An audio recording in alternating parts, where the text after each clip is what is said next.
الناس اللي كانت بتصيف في مطروح، قعدنا 25 سنة نروح مطروح، يافطة حديد محطوطة مكتوب عليها مفاعل نووي الضبعة.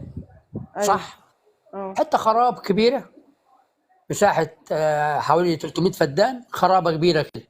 امم. 30 سنة ما حدش فكر يعمل المفاعل، كل اللي عملوه حتة يافطة حديد وكتبوا عليها مفاعل نووي الضبعة.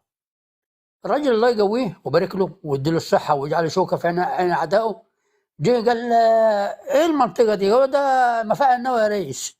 طب ايه اللي ناقصه؟ قالوا له واحد شجاع، واحد راجل، واحد شهم، يقول قرار، يقول كلمه. قال لهم انا لها، انا اقول، انا راجل، انا الشجاع، انا الشهم، انا عبد الفتاح السيسي رئيس مصر، انا هعمل مفاعل النووي.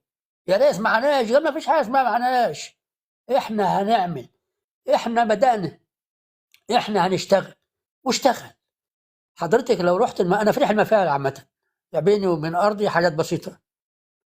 حضرتك لو رحت المفاعل هتنبهري. يا ريت اي واحد ناقم على البلد او تابع للاخوان يعدي يبص بالراحه كده على الشغل، يعدي يشوف الانجاز. الشغل رجاله. هذه الرجاله دي اللي غنت لهم الست ام كلثوم الله يرحمها. عايزين ناس تغني للناس دي، توريهم الشغل ده، توريهم المشاريع العملاقه اللي بتنعمل. ايه يعني جعان؟ ايه يعني بطن خوي؟ ايه يعني السكر ب5 جنيه؟ ايه يعني مغزى؟ ايه يعني البصل ب5 جنيه؟ ايه يعني المانجا ب20 جنيه؟ اسعار دي حقيقيه. طماطم، عديت الطماطم زيرو 20 كيلو ب130 جنيه. في بعض حاجات غاليه، يعني يبقى نرشد الارتلاك شويه. بس احنا بنبني، اللي بيبني اوضه ببيت بيقعد سنه جعان، ما بال دوله بتنبني، دوله بتنبني نستحمله.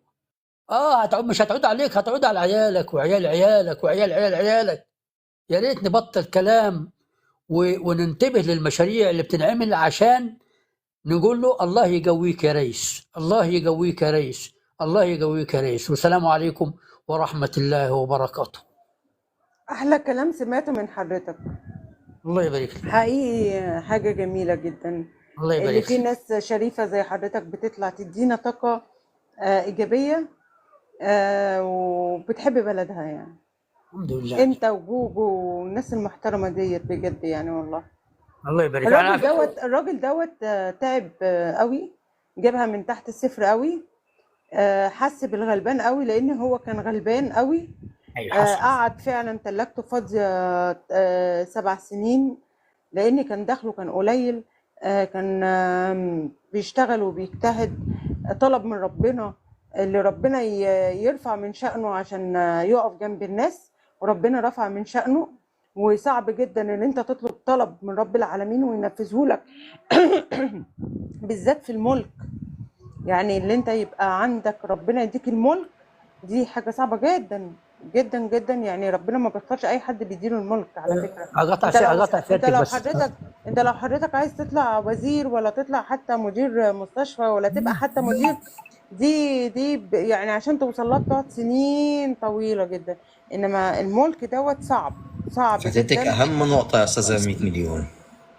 آه ف... الراجل ده فدي قدم نفسه في الثورة، لا قدر الله طلع وقالها، قال لو كانت ايوه. فشلت كانوش هيرحموه. دخل وغامر وانحاز للشعب. هو حد عشان غيره ما بيحب كانش شعبه. عملها. هو حد عشان غيره ما بيحب كانش شعبه. عملها. بس هو الراجل ده بيحب شعبه جدا جدا. عايزاك كده لما بيتكلم كده وقلب ابيض، تحس ان هو يعني طيب، في حاجه لوجه الله تعالى. ربنا بينصره. وبص خد بالك، لو هو مش كويس ما كانش ربنا نصره. ربنا نكره، كان خلى الدنيا كلها. ما كان كل مشروع يعمله كان يعني ما تمش. الدنيا تمشي معاه بالعكس.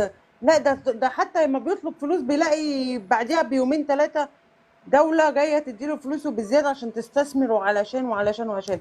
واللي أنا عايزة أقول لكم يا جماعة، إحنا في وقت خطر جدا. والله العظيم إحنا في وقت خطر جدا. والله بجد بلدنا في وقت خطر جدا. والله أنا مش مستفادة، بالعكس أنا خايفة. أنا زيكم، لو المركب غرقت